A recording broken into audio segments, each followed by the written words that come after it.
오늘 말씀의 제목은 하나님은 사랑이심이라라는 제목으로 말씀을 나누고자 합니다. 제가 이 본문을 가지고 한 6년 전쯤에 한번 설교를 했던 것 같아요. 그때 설교를 했을 때 참 은혜 받으면서 함께 전하는 저도 은혜 받고 함께 듣는 성도들도 함께 은혜를 나눴던 그러한 기억이 있는데요. 그런데 이 본문을 가지고 이제 설교를 다시 한번 준비하면서 또 이렇게 원고를 쭉 써내려 가면서 저도 또 다시 은혜가 넘치더라고요. 하나님이 사랑이시다라는 사실, 그 사랑이 내 안에 있다는 사실, 그것을 이렇게 쭉 생각하면서 이 말씀을 또 우리 성도들과 함께 다시 나눌 때 하나님 또 우리 가운데 풍성한 은혜를 더하시겠구나, 이러한 마음의 소망을 가져봅니다. 우리 담임 목사님께서 오늘 또 부흥회 이렇게 가겠습니다. 또 일주일 동안 부흥회 기간 동안에 우리 성도님들 또 새벽 예배 좀 많이 참석하셔서 함께 기도하시고 그런 기간들 가지시길 바라고요. 또 교사 우리 하시는 분들, 화요일 날 무슨 날이죠? 새벽 예배 나오는 날입니다. 어디 있든 간에 새벽 예배 나오시고, 도저히 저는 멀어서 못 나옵니다. 그럼 가까운 데서라도 새벽 예배 하셔야 합니다. 우리 부장 집사님들 다 출석 체크하셔갖고, 제가 교육부 담당 목사님이거든요. 그러니까 다음 주에 다 보고하셔서 안 한 사람 없더라고요. 안 한 사람들은 더블로 그 다음 주에. 어쨌든 오늘 또 말씀 가운데 우리 은혜 받기를 소망합니다. 우리 옆에 계신 분들과 먼저 인사 나누겠습니다. 사랑합니다. 사랑합니다.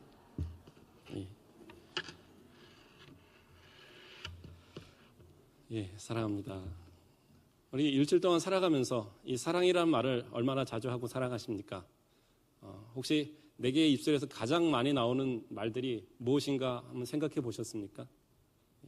어떤 분들은 돈. 그래서요, 엄마들이, 특히 이제 젊은 엄마들이 이 돈에 대한 좀 민감함을 잘 나타내는 것 같아요.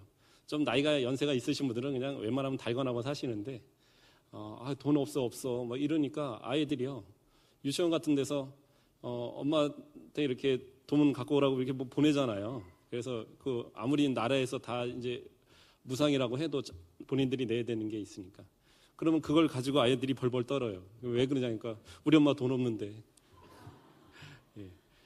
부모가 항상 그 돈에 대한 이야기들을 하기 때문에 그런 거예요. 그렇죠?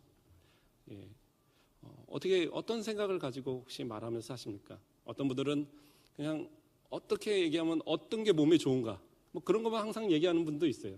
그런 거 얘기하면 성경의 내용은 잘 몰라도 건강에 대해서는 쫙 깨는 분들이 있습니다. 그래서 뭐에는 뭐가 좋고 뭐에는 뭐가 좋고 그거 다 먹고 어떻게 살까 그런 생각도 가끔 들 때도 있고요. 어쨌든 그러한 여러 가지 관심들 가운데 내 입술에서 사랑이라는 이 고백은 과연 얼마나 있는가, 우리 한번 생각해 보자라는 얘기입니다. 왜 사랑이라는 고백이 우리에게 필요한 것이냐? 오늘 본문에서 이야기합니다. 하나님은 사랑이십니다라고 이야기하고 있기 때문입니다. 하나님께서 사랑이라고 얘기하신다라는 것은 우리가 우리 입술을 통해서 그 사랑이 계속 고백되길 원하고 계신 거예요. 그런데 우리가 살아가는 동안에 단 한 번도 사랑이란 말이 내 입술에 나오지 않는다. 목사님 그 쑥스럽게 어떻게 그러고 얘기하고 삽니까? 그런데요, 그것이 내 입술에 고백될 때 그것이 진짜 내가 그리스도인입니다라는 고백을 하고 있다라는 얘기입니다. 오늘 본문에서 그렇게 얘기하잖아요. 사랑하는 자들아, 우리가 서로 사랑하자. 우리가 서로 사랑하자라고 얘기하고 있어요. 그런데 그 이유가 뭐냐면, 사랑은 하나님께 속한 것이니 사랑하는 자마다 하나님으로부터 나서 하나님을 알고, 사랑하는 자가 하나님으로부터 난 하나님의 자녀된 자들은 사랑할 수밖에 없는 사람들이라고 우리에게 가르쳐주고 있는 거예요. 그러므로 내가 사랑이 없다, 내게서 사랑이 고백되어지지 않는다, 그러면 나는 아직 하나님을 믿는다라는 말이 진짜가 아닐 수도 있는 거예요. 한번 생각해 보셔야 합니다. 우리가 일주일 살아가면서 남편에게, 아내에게 사랑한다는 말들 이렇게 해보십니까? 아니면 자녀들한테 우리 자녀들아 사랑한다, 이런 얘기 좀 해보세요. 우리 애들도 이제 컸다고, 큰애 같은 경우에는 아빠가 너 사랑해 막 그러면 가서 둘째나 사랑해줘, 막 바울이나 사랑해, 뭐 한나나 사랑해 막 그러더라고요. 한 이틀 전인가요? 제가 잠자려고 이렇게 준비하고 있는 아들을 가서 푹 끌어안았어요. 그래서 나 네 옆에서 잘난다 그랬더니 이러지 마. 예, 이제 컸다고.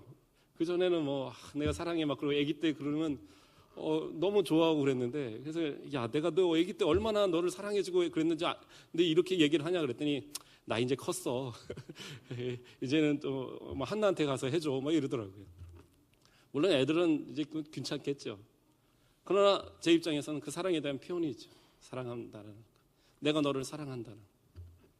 제가 결혼하고 아기들을 낳기 전에는 그런 생각을 해봤었어요. 아이들이 이렇게 쭉 있으면 그 중에 그래도 좀 더 이쁜 자식이 있지 않겠느냐. 예, 10손가락 깨물면 안 아픈 손가락 없다고 그러지만 그 중에 더 잘생기고 마음에 드는 손가락이 있지 않겠느냐, 이런 생각도 했었거든요. 예, 설교할 때도 진짜 그렇게도 제가 얘기했고. 그런데 그렇게 얘기하면 또 한 절반은 끄덕끄덕 하세요. 예, 마음에 드는 아들이 있다고. 그런데요, 아이들을 이제 셋을 낳아 보니까 나름대로의 사랑이 다 있더라고요. 큰애는 큰애대로의 사랑이 있고, 둘째는 둘째대로의 사랑이 있고, 막내는 또 막내대로의 사랑이 있고, 누구 하나 내 안에서 포기할 수 있는 아이가 없더라고요. 예, 그래서 참 이게 참 사랑이구나. 그래서 그 사랑에 대한 모습들을 최대한 표현해주고 싶어요. 근데 이제 뭐 바쁘다는 핑계로 잘 놀아주지도 못하고, 그래도 집에 들어갈 때는 아빠 왔다 소리치면서 갑니다. 왜? 앞에서 쫙 서서 아빠를 맞이해주면 참 좋겠다, 이런 마음으로 달려갑니다. 둘째하고 셋째는 아직까지 달려오는데, 큰애는 저기 이제 딱 의자에 앉아서 아빠 왔어? 좀 서운해요. 어쨌든 간에 사랑이라는 것들 우리가 표현해야 됩니다. 왜 표현해야 되느냐? 하나님이 사랑이시라는 거예요. 그래서 하나님께로 속한 자는, 하나님께서 난 자는 사랑할 수밖에 없는 사람들이라는 거예요. 근데 내가 사랑하지 않으면 그러면 누구에게서 난 자라는 얘기입니까? 하나님을 닮은 하나님의 자녀들. 우리가 우리 자녀들 보면 누구 닮았습니까? 우리 닮았잖아요. 그러지 않아요? 저희 아이들 3명 어리다 내놔도 제 자녀들이라고 딱 압니다. 예, 얼굴 보면 똑같대요. 심지어는 딸까지도. 그래서 어리다 내놓고 잃어버려도 찾겠다고 그런 얘기 자주 듣습니다. 우리 큰애 같으면 지금 이제 똥똥해갖고 이제 아빠 더 닮았다 이런 얘기 하는데, 아기 때는 되게 이뻤어요. 정말 뭐 그 모델 하라고 이렇게 사진도 찍고 막 이렇게 섭외도 몇 번 가고 그랬는데, 애 고생시킨다고 안 시키기로 해서 안 시켰지. 그 사진관에도 사진이 걸려 있어요. 얘 사진이 너무 이쁘다고. 그러니까 교회를 데려가면 교회 막 그 여선생님들이 아기 때 막 뭐 안고 다니는 거예요. 얘는 싫다고 그래도 억지로 끌고 다니고 안고 다니고. 그런데 뽀뽀는 못 하겠대요. 애기들 막 뽀뽀해 주잖아요. 왜 그러냐 그랬더니, 뽀뽀하려고 딱 보면 제 얼굴이 이렇게 그래서 못 하겠다고 그러더라고요. 어쨌든 자녀는 부모를 닮아야지 정상인 거예요. 그렇죠? 부모를 닮아가는 거예요. 그리고 그것이 내 자식이라는 증거인데, 그런데 내 자녀가 나를 닮지 않는다, 나의 행동을, 나의 생각을, 나의 말을, 나의 어떤 모습들을 닮지 않는다, 그러면 어떻게 하겠어요? 하나님도 마찬가지신 것 같아요. 하나님께로 난 자는 하나님의 자녀이기 때문에 하나님을 닮아야 돼요. 하나님을 닮는다는 건 뭐냐? 내가 삶 속에서 나의 사랑이라는 것이 넘쳐나야 된다는 거예요. 자녀를 향하여 사랑을, 아내를 향해서 사랑을, 또 이웃을 향해서 사랑을, 친구를 향해서 사랑을, 그 사랑이 마구 넘쳐나야지 그게 하나님의 자녀인 거예요. 그런데 나를 보면서 사람들이 좀 얼굴 좀 피고 다녀, 예, 그 낙하산하고 뭐 이건 펴야 돼 뭐 이러면서 자꾸 이렇게 그런 말만 듣고 산다고 한다면, 혹시 나를 보고 내 자녀들이 긴장하고, 나를 보고 내 아내가 긴장을 하고, 또는 내가 아내로서 남편이 나를 보고 한숨을 쉬면 나의 모습들을 다시 돌아보라는 얘기. 내가 과연 그리스도인다는 모습으로 살아가고 있는가, 그것에 대한 모습들을 우리는 한번 생각해 보셔야 합니다. 나는 믿음이 너무 좋아, 나는 좋은 것 같아, 주일날 잘해, 주일날 예배도 잘 드리고 봉사도 잘하고, 나는 너무 좋아. 그런데요, 내게 사랑이 없다면 그 믿음 다시 돌아봐야 돼. 그거 진짜인지 한번 돌아봐야 된다는 거. 자녀들한테요, 진짜 사랑한다는 말 자주 한번 해보십시오. 그거 말이 어떤 의미냐? 내가 하나님을 사랑하기 때문에, 내가 하나님의 자녀이기 때문에 내가 하나님을 얼마나 믿는가, 내가 믿는 하나님을 자녀들에게 알려주는 방법이에요. 그래서 내가 너를 얼마나 사랑하는 줄 아느냐, 내가 너를 너무 사랑한다는 것을 자꾸 표현해 주세요. 그러면 아빠 왜 나를 자꾸 사랑한다고 그래? 하나님이 너를 사랑하시니까, 하나님이 내게 주신 선물이니까, 내가 정말 이 목숨 다해서 사랑해야 될 내게 주신 선물이니까 나 너 사랑한다. 이러한 고백을 자꾸 듣고 자라는 아이들이 어떻게 자라겠어요? 당연하게 하나님 찾지 않겠어요. 물론 때로는 곁길로 나갈 수도 있겠죠. 때로는 곁길로 나가도요, 하나님이 결국에는 그들을 돌이키세요. 누가복음 15장에 보면 탕자의 비유가 나오잖아요. 탕자가 어떻게 합니까? 아버지한테 재산 받아갖고 탕진하고, 그리고 그 흉년이 들어서 쫄딱 망해갖고, 그때 누구 찾아요? 아버지를 찾아요. 아버지의 집에 가면 나는 뭐 죄인이고 나는 그 뭐 아들이라 부를 자격도 없지만 가서 품꾼이라도 일하면 나 먹고 살 수 있겠다. 그걸 돌이킨단 말이에요. 그래서 결국에는 어떻게 해요? 아버지 집으로 돌아가잖아요. 하나님의 사랑을 가르쳐주면, 우리가 하나님의 사랑을 자녀들에게 가르쳐주면 그 아이들이 결국에는 하나님께서 키우심을 통하여서 자란다는 거예요. 그래서 어떠한 어려움이 있든, 어떤 환난이었던, 어떠한 시험이 있든 그 가운데 다시 하나님 앞에 돌아올 수 있는 그런 길이 되어진다는 거예요. 우리가 평생 그 아이들 책임질 수 없잖아요. 과연 몇 년이나 책임질 수 있을까요? 정년이 다 되고, 그리고 건강이 다 해가면 그 다음부터는 책임질 수 있는 방법이 없는 거예요. 예전에는 억지로 교회 가자 그러면 교회 가요. 말 안 듣는다면 때려서라도 교회 데려가요. 그런데 그 애들이 신앙생활을 제대로 하느냐? 아니더라는 거예요. 왜? 부모가 보여준 사랑이 있어야지. 부모가 보여준 하나님의 사랑이 있어야죠. 하나님은 어떠한 하나님이다라는 것을 하나님 아버지라고 부르는데, 나는 아버지가 너무 싫은데 그 하나님을 어떻게 믿겠냐는 거예요. 하나님을 아버지라고 부르는데 아버지는 날마다 때리고 뭐 맷하고, 우리 목사님 가끔 설교할 때처럼 감나무에다 묶어놓고 뭐 그 동네 맷하자고 이러면 그 아버지에 대한 기억이 어떻게 되겠어요? 그러한 분을 믿는 하나님이라면 과연 믿겠냐라는 거예요. 그러나 내가 너를 사랑한다라는 거예요.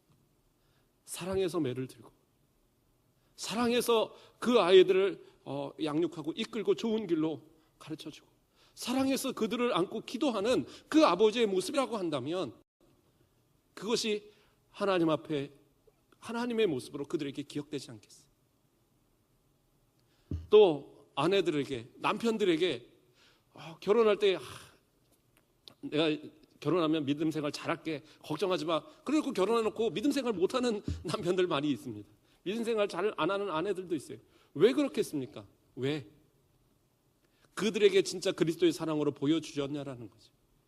그들에게 진짜 그리스도의 사랑으로 다가갔었냐라는 거예요. 내 아내가 나를 통해서 이게 하나님의 사랑이구나, 이게 그리스도의 사랑이라 깨닫게 만들어 주셨냐라는 거예요. 내 남편이 내 아내를 통해서 정말 이것이 그리스도의 사랑이구나 라고 그렇게 아내를 통해서 남편이 깨닫게 만들어 주셨냐라는 거예요.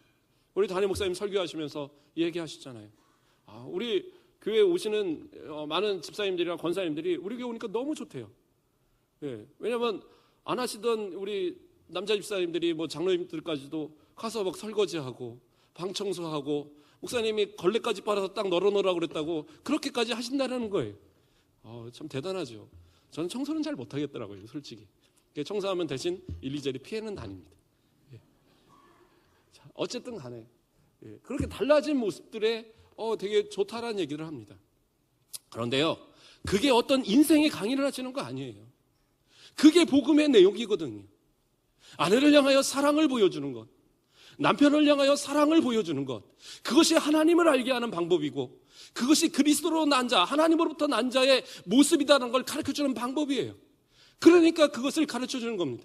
그게 인생의 방법이 아니에요. 하나님 믿는 방법을 가르쳐드리는 거예요.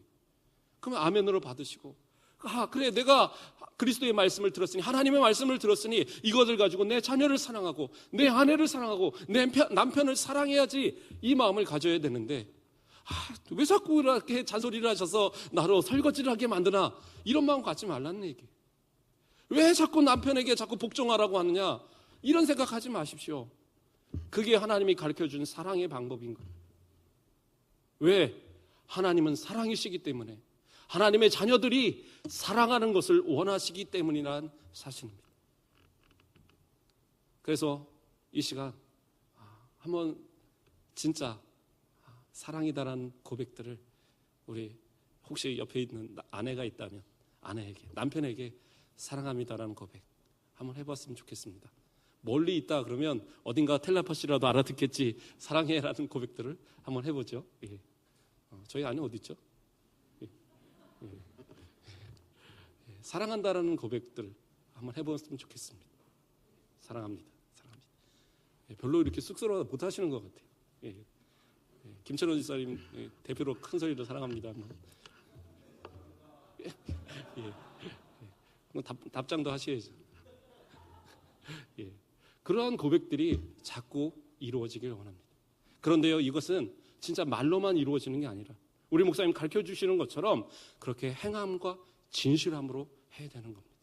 그래서 오늘 본문에도 요한복음 4장 20절 말씀을 보면 뭐라고 합니까? 4장 누구든지 하나님을 사랑하노라 말하고 그 형제를 미워하면 이는 거짓말하는 자니 보는 바 그 형제를 사랑하지 않는 자는 보지 못하는 바 하나님을 사랑할 수 없느니라 얘기합니다.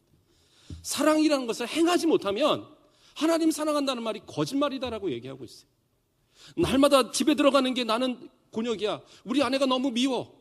그러면요, 나 하나님 사랑하지 않는다라는 고백이라는 거예요. 우리 남편 보는 게 너무 두려워. 우리 남편 싫어. 하나님 나 사랑할 수 없다라는 고백이라는 거예요. 그러나 내가 진짜 하나님을 사랑하면 내 그 사랑으로 인해서 아내를 사랑하고 남편을 사랑하고 그 사랑을 통해서 이웃을 사랑하고 자녀를 사랑하고 그래서 우리 주품교회가 사랑으로 넘쳐나고 나아가서 이 지역과 이 나라를 책임져가는 세계를 주품으로 품어가는 사랑으로 품어가는 우리 주품교회가 되어줄 줄 믿습니다. 날마다 사랑한다라고 고백하십시오. 우리 길가에서 서로 만나서도 집사님 사랑해 한번 고백해 보세요. 얼마나 좋겠어요. 그렇죠? 우리가 또 사랑해야 되는 이유들을 이제로 또 말씀을 통해서 좀 더 살펴보도록 하겠습니다. 하나님이 어떻게 우리를 사랑하셨는가, 하나님이 얼마나 우리를 사랑하셨는가를 안다고 한다면 우리가 억지로가 아니라 진짜 진실함으로 사랑할 수 있는 방법들을 찾을 수 있지 않을까 생각을 합니다. 10절 말씀을 한번 보도록 하겠습니다. 10절 말씀, 요한일서 4장 10절 말씀 함께 봉독합니다. 시작. 사랑은 여기 있으니 우리가 하나님을 사랑한 것이 아니요 하나님이 우리를 사랑하사 우리 죄를 속하기 위하여 화목제물로 그 아들을 보내셨습니다. 아멘. 제가 믿음이 좀 작을 때는 저는 생각했습니다. 제가 하나님을 사랑하는 것으로. 저는 그래서 하나님을 사랑합니다라는 고백을 하기 위해서 노력을 많이 했던 것 같아요. 산 위에 올라가서 기도도 많이 했습니다. 나무 붙들고 이거 뽑아야지 기도가 잘 된다고 그래서 좀 작은 나무 가지고 이거 뽑을 때까지 한다. 괜히 나무를 이렇게 못 살게 굴었던 기억도 납니다. 그래도 좀 기도는 좀 한다고 해야지 하고 바위 위에서 올라가서 기도해 본 적도 있어요. 그러면서 기도하고 내려오면서 이 위안은 뭐냐? 내가 하나님을 사랑한다는 이 고백들을 하나님 받으셨겠지. 그러면서 다른 사람들을 향해서 볼 때는 나 이만큼 하나님을 사랑해다라는 그런 사랑해라는 그런 모습들을 자랑하고 있었던 것 같습니다. 그리고 친구들하고 이렇게 그 당시 이끌었던 전사님들을 따라서 한 중고등학교 시절 이렇게 산기도 올라가면 그 추운데도 자요. 친구들이 막 이렇게 쭈그리고 자요 밑에서. 그러면 저는 또 옷 벗어서 딱 주고 그리고 주여 또 외쳐서 땀 흘리면서 기도를 하죠. 그러고 나면 그 마음의 위안. 내가 참 하나님이 이렇게 사랑하지. 그런데 내 신앙이 좀 자라고 나서 보니까 그거 아무것도 아니더라고요. 하나님이 나를 사랑하시는 그 사랑에는 비교하면 아무것도 아니더라니까요. 내가 사랑한다라고 말한 것이요. 정말 뭐라고 표현할까요? 그거 하나님의 사랑에 비하면 이건 아무것도 아닌 그러한 것 같아요. 아이들이 그렇죠. 뭔가 이렇게 부모님한테 선물이라고 막 해서 합니다. 우리 아이도 제 생일이라고 얘기를 하니까 애가 갑자기 막내가 머릿속에 그림을 그려와요. 아빠 생일 선물. 돈 안 들이고 참 좋은 선물이죠. 그 한두 번은 아빠 사랑해서 참 좋았는데 너무 정성을 안 들이는 것 같아요. 어쨌든 간에 그 선물을 가지고 올 때 그 너무 기쁨이 있잖아요. 내가 기뻐요. 그러나 내가 이 아이한테 베푸는 사랑은 훨씬 더 커지죠. 그 아이는 종이 하나에 이렇게 했을지 모르지만 어디를 가든 그래 내가 너 원하는 거 사줄게. 그리고 또 이렇게 사주기도 하고 그러면서 더 많은 걸 베풀게 되지 않습니까? 우리가 생각할 때, 나는 하나님을 사랑하고 내가 하나님을 이만큼 사랑하니까, 이렇게 하나님을 사랑을 보여줬으니까 하나님 나를 사랑할 수밖에 없을 거야. 아니에요.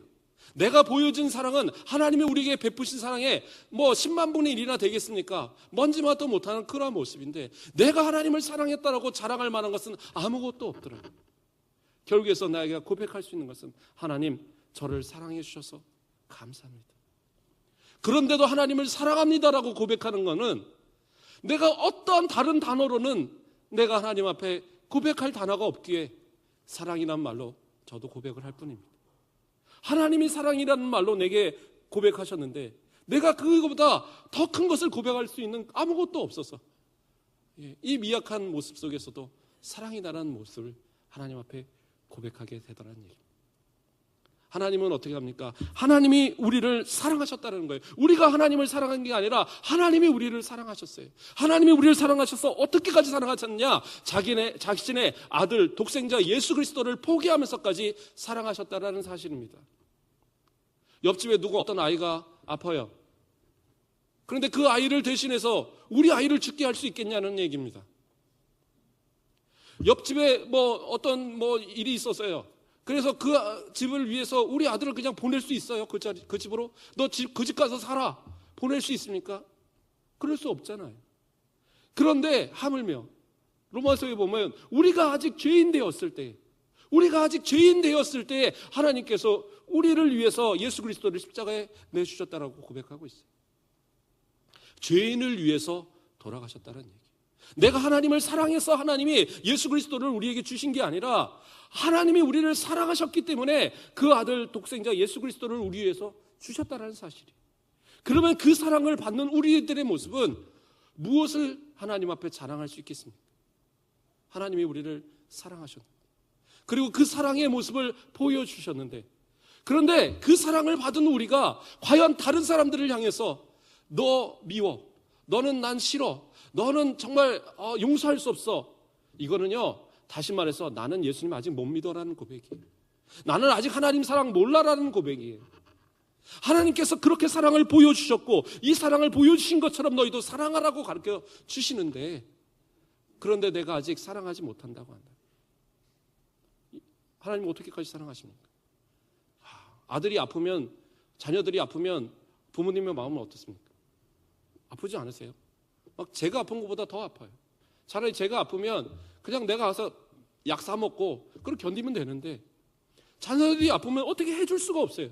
열이 펄펄 나서 막 쓰러지는 아이를 보면 어떻게 해줄 방법이 없어요. 물수건을 해주고 어떻게 하고, 안 되면 응급실로 뛰어가고, 그렇게 하면서 아이들을 키워오셨잖아요. 이 아이들이 그 병원에 입원이라도 하려 치면 정말 의사가 막 바늘 찾아서 그 혈관을 못 찾아서 막 찔러댈 때, 전 눈물 나더라고요. 정말 막 엉엉 울었어요. 그런 어떤 모습처럼 자녀들이 아파할 때 얼마나 아파요. 그런데 하나님은 그 아들을 십자가에 내어주셨다니까요. 그래서 그 십자가에 외치시는 예수님의 모습들을 바라보면서도 그걸 다 참아내셨어요. 예수님 뭐라고 하셔요? 목말라요, 목마르다라고 외칠 때 사람들이 막 그 포도주 이렇게 막 묻혀갖고 주고 그러잖아요. 예수님 안 받으셨죠. 그런데요, 그 모습을 보면서 하나님의 마음은 어떠셨겠어요? 아들이 목마르다고 하는데, 아들이 목마르다. 또 이야기합니다. 엘리 엘리 라마 사박다니, 나의 하나님 어찌하여 나를 버리시나이까 외치는 그 음성을 들으면서 하나님의 마음은 어떠셨겠냐는 얘기예요. 저는 그 단어를 들을 때마다 그 단어를 듣는 하나님의 마음은 정말 아프셨겠구나. 그래서 신학적으로 얘기하면 다른 그 해석들을 할 수 있지만, 태양이 빛을 잃어버렸죠. 이게 하나님의 마음, 수검댕이가 되는 하나님의 마음을 표현하는 것 아닌가 생각이 듭니다. 또 어떤 일이 있었습니까? 휘장이 갈라졌어요, 지성소에. 물론 신학적으로 하면 이제는 예수 그리스도로 인해서 우리가 그 하나님 앞으로 나아갈 수 있다는 그러한 것으로 해석을 하지만, 그러나 저는 그래요. 하나님의 마음이 얼마나 찢어지게 아프셨을까. 아들이 죽어가는데, 아들이 아파하는데 하나님은 얼마나 아프셨을까. 그러한데도 참으시고, 그러한 가운데서도 그 우리를 위해서 예수 그리스도의 피를 흘리게 하셨다는 사실. 그러한 사랑받은 우리들의 모습인데 사랑하지 않을 수 있어요? 용서하지 못할 사람이 누가 있습니까? 조롱해요. 사람들이 십자가에 달린 예수님을 향해서 십자가에서 내려와 봐라, 엘리야를 불러봐라, 막 조롱하고 있어요. 그런데 그런 가운데서도 참으시는 그러한 예수님, 그러한 가운데서 참으시는 우리 하나님을 생각한다면 우리는 그보다 더 많은 고난, 그보다 더 많은 모욕, 그보다 더 많은 어려움들을, 환난을 당해본 적 있으십니까? 그렇지 않는다고 한다면 용서하자고요. 용서. 옆에 있는 사람들에게 우리 한번 모르니까, 혹시 옆에 있는 사람이 나를 미워할 수도 있잖아요. 내가 잘못했을 수도 있고. 우리 옆 분들한테 한번 고백해 보길 바랍니다. 다 내 잘못입니다. 내가 잘못했습니다.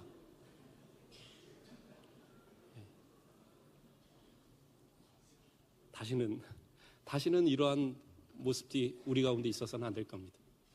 이제는 하나님의 사랑 갖고 사랑합니다라는 고백이 있길 바라고요. 남들이 없어도, 그 사람 없어도 항상 좋은 말만 해주세요.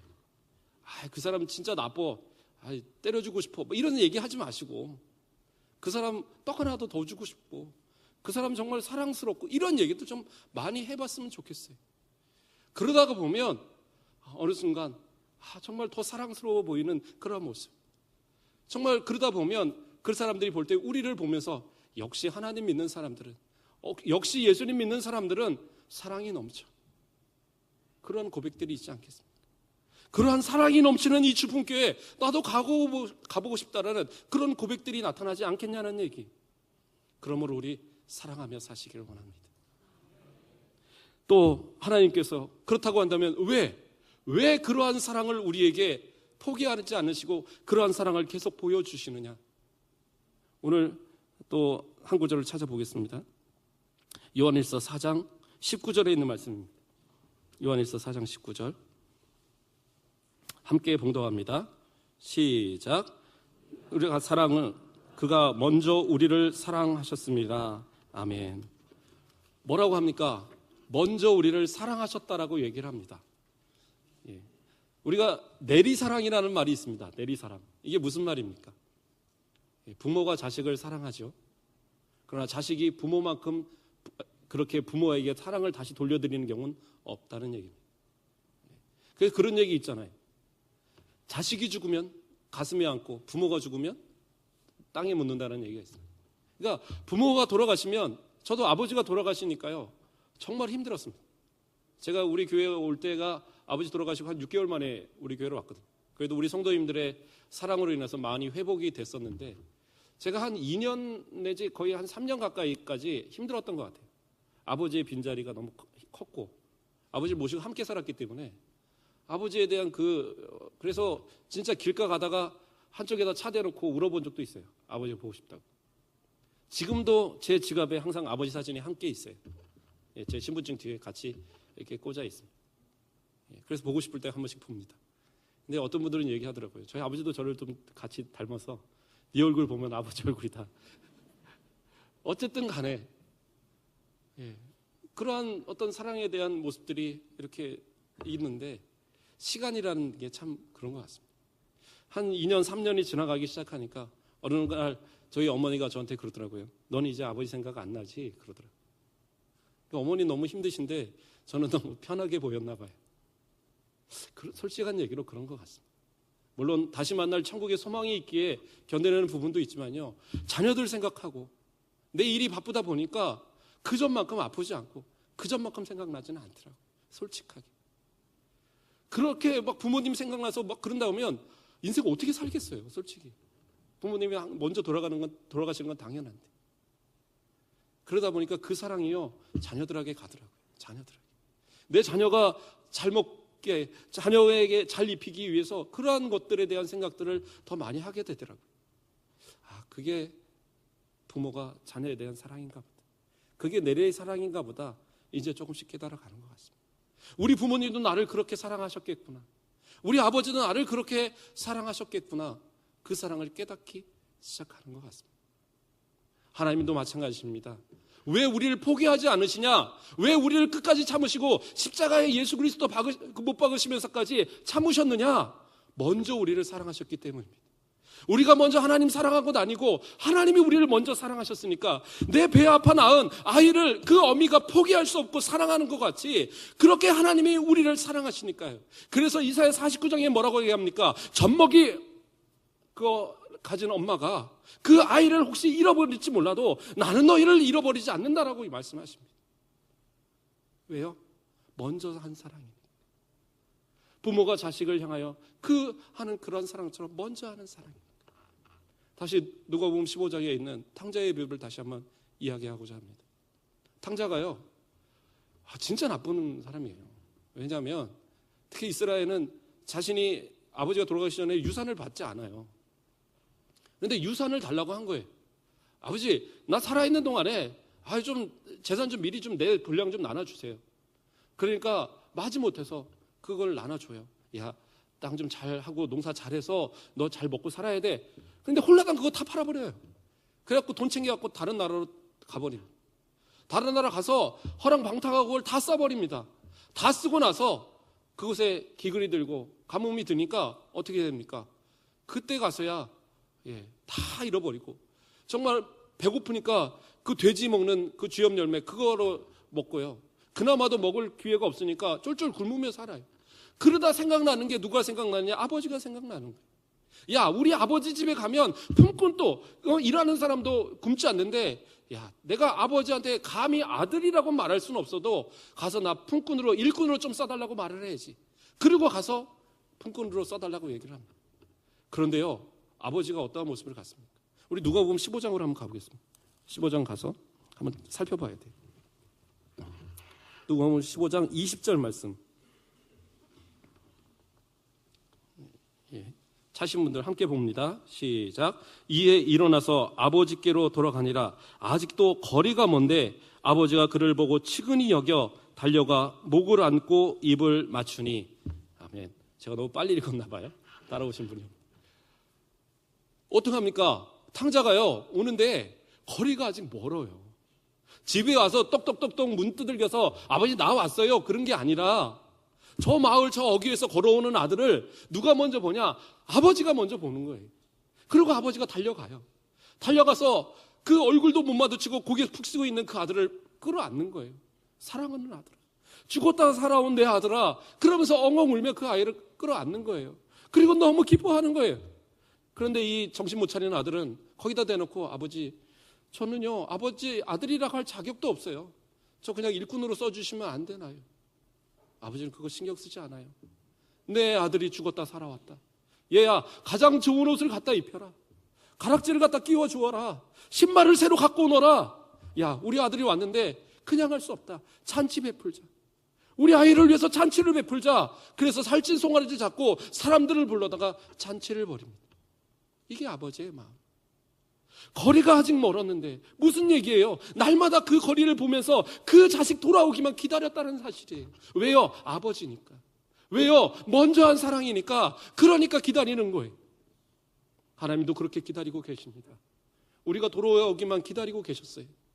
우리가 그렇게 막 살고 우리가 예수님을 모른다 말하고 내가 하나님을 도저히 받아들일 수 없다고 말할 그때에도, 하나님을 아버지라 부르지 못할 그때에도 참고 기다리시면서 오기만을 기다리고 계셨다는 거예요. 그래서 하나님의 그 사랑으로 우리를 위해서 십자가에 예수님을 못 박으면서까지 그 예수님의 피로 우리를 구원하시고 정말 새로운 의인 만들어 주시려고 그 피로 우리를 씻어주시는 그 사랑을 우리에게 베풀어 주셨다는 사실, 그게 하나님께서 우리에게 주신 사랑이에요.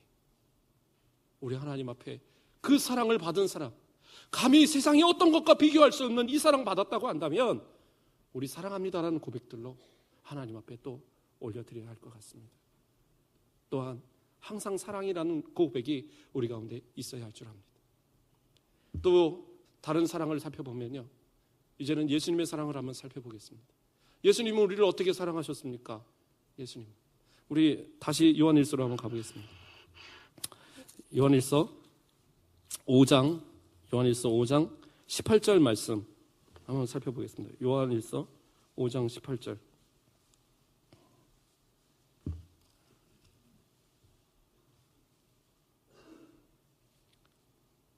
다시 읽습니다. 시작. 하나님께로부터 난 자는 다 범죄하지 아니하는 줄 우리가 아노라. 하나님께로부터 나신 자가 그를 지키심에 악한 자가 그를 만지지도 못하느니라. 예수님은요, 하나님을 너무 많이 닮으신 것 같습니다. 그래서요, 우리를 향하신 그 사랑도 너무나도 크신 것 같아요. 그래서 예수님께서 우리를 지켜주시기 때문에 악한 자가 우리를 가만히 건들지도 못한대요. 예수님이 딱 지키고 계신 거예요. 이렇게 어떻게 나와서 예배 드릴 수 있도록 하나님 지켜주셨느냐? 악한 자가, 사단 마귀가 우리를 건들지 못하도록 지켜주셨으니까 이 자리에 있는 거예요. 우리 정무생 건들면 너 죽어 하고 하셨기 때문에 제가 이 자리에 서 있는 거고요. 그렇죠? 우리 누구 복녀 건들면 죽어 하니까 김복녀 권사님 여기 앉아 있는 거. 우리 옥자, 내 사랑하는 옥자 잘 지켜야 돼. 감히 건들지 마 하고 딱 지켜주시니까 우리 김옥자 권사님 여기 앉아 계신 거죠. 하나님의 사랑. 이름 다 불러드리지 못합니다. 왜 나는 안 부르나? 이쁜 순서로만 부릅니다. 어쨌든 간에 하나님께서 베풀어 주시는 그 사랑, 예수님께서 베풀어 주신 그 사랑, 정말 그 예수님이 우리를 지켜주시고 우리를 싸매주시고 우리를 보호하여 주시니까 감히 악한 자가 우리를 건들지 못하는 거예요. 그래서 때로는 어려움도 당하고 때로는 시험도 당하고 환난도 당하지만 견뎌낼 수 있는 힘이 뭐냐? 하나님이 지켜주시니까 우리가 이겨낼 수 있는 힘이 있어진다는 사실입니다. 그게 하나님이 우리를 향하신 사랑이고 예수님이 우리를 향하신 사랑이에요. 저는 십자가에서 고백하는 예수님의 고백이 또 있습니다. 힘들다고만 고백하지 않으셨어요. 뭐라고 그래요? 아버지여, 저들의 죄를 사하여 주시옵소서. 저희들은 저희가 하는 죄를, 저희가 지금 무엇을 행하고 있는지 알지 못합니다라는 고백을 합니다. 그 고백이 얼마나 하나님 앞에 눈을 마주치며 얘기하시는 거예요. 십자가에 달려서 헉헉대며 물과 피를 다 쏟는 그 순간에서도 고백하고 있는 거예요. 저기 조롱하는 저들, 저거 그 침을 뱉고 그 옷을 나누고 제비 뽑고 하는 그들을 향해서 그들을 바라보면서 하나님, 저들은 몰라서 그런 거예요. 내가 누구인지, 하나님이 왜 나를 이 땅에 보내셨는지, 누구를 위해서 내가 이 십자가를 지는지 모르기 때문에 이렇게 하는 겁니다. 하나님, 아버지, 저들 용서해 주세요. 그 사랑이 우리를 있게 하는 사랑인 겁니다. 어찌 보면 그 순간에 지금의 우리를 생각하지 않으셨을까 생각합니다. 지금 이 자리에 있는 우리 각각 주품교회 누구누구 그 사람 위해서, 그 집사 위해서, 그 장로, 그 권사 위해서 이 십자가를 친다라고 예수님 말하고 계실지 몰라요. 그런데도 우리는 예수님을 잘 모르는 것 같아요. 예수님 의심 많은 도마에게 나타나 주십니다. 나타나서 어떤 것을 보여주십니까? 야, 내 손에 못자국을 만져봐. 내 허리에 창자국을 만져봐. 여기서 손가락을 넣어봐. 그리고 믿음 없는 자가 되지 말고 믿음 있는 자가 되라고 가르쳐 주셔요. 무슨 얘기입니까? 옛날에 그런 드라마에 명대사 있었잖아요. 내 안에 너 있다. 예수님 그러셨을 것 같아요. 옆구리 만져봐라. 손바닥 만져라 봐라. 내 안에 네 이름이 있다. 내 안에 네가 있다. 우리 이사야 59장으로 한번 가볼까요? 이사야 49장. 이사야 49장 16절 말씀. 짧은 구절입니다. 이사야 49장 16절. 우리 찾으신 분들 함께 봉독합니다. 시작. 내가 너를 내 손바닥에 새겼고 너의 성벽이 항상 내 옆에 있나니. 뭐라고 합니까? 내 손바닥에 너를 새겼다 이거예요. 잃어버리지 않고 네 이름 잃어버리지 않기 위해서 나 여기다 새겨놨다라는 것. 아마 예수님도 십자가에 달리셔서 그 못자국 대못으로 박히는 그것을 통해서 우리의 이름을 그 가운데 새겨놓으셨을지 모르겠어요.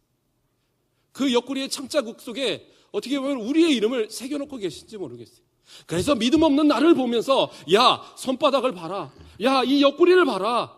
이게 누구를 위한 사랑이고 이 안에 누가 있는지, 이 안에 누가 있는지 한번 바라봐라고 이야기하고 계시지 않을런지. 그렇다면 우리는 뭐라고 고백합니까? 진짜 한번 볼까요? 이럴 수는 없잖아요. 도마가요, 의심 많은 도마가 그 예수님 만난 이후로는요, 복음을 위해서 순교의 잔까지 마실 때까지 가장 끝까지 복음에 목을 맸던, 복음에 매달려서 증거했던 그 사도 중에 하나가 바로 도마랍니다. 예수님이 우리에게 그 사랑을 보여주셨기에, 그 예수님 안에 우리의 흔적을, 우리의 이름을 새겨놓으셨던 그 예수님의 사랑이 있기에 우리도 그 사랑 가지고 이 시간 살아가는 줄 압니다. 그러기에 우리 사랑하며 살아가시길 바랍니다. 사랑합니다라는 고백들이 계속되어지길 원합니다. 그래서 우리 이 시간을 한번 예수님 사랑합니다 고백해 봤으면 좋겠어요. 예수님 사랑합니다. 사랑합니다 예수님. 찬양 한번 해봤으면 좋겠어요. 사랑합니다 나의 예수님, 사랑합니다 아주 많이요. 사랑합니다 나의 예수님, 사랑합니다 그것뿐이에요. 아닌가요 음정이? 사랑한다 아들아, 내가 너를 잘 아노라. 사랑한다 내 딸아, 내게 축복 더하노라. 제가 다시는 노래 안 하겠습니다. 아니 제가 못하는 것보다 막 스테레오로 들리니까 어쨌든 간에 우리 하나님 앞에 사랑합니다라는 고백, 하나님 그 가운데 뭐라고 답하셨어요? 내가 너를 사랑한다라는 고백. 우리 이 시간 하나님 앞에서 주신 그 사랑을 따라서 우리 한번 기도하길 바랍니다. 같이 한번 소리내서 기도하는데요, 내가 그동안 혹시라도 사랑하지 못했던 그러한 모습으로 미워했던 모습들이 있다고 한다면 그 사람들에 대한 내가 미워했음에 대한 하나님 앞에 회개를 하고요, 내가 이제는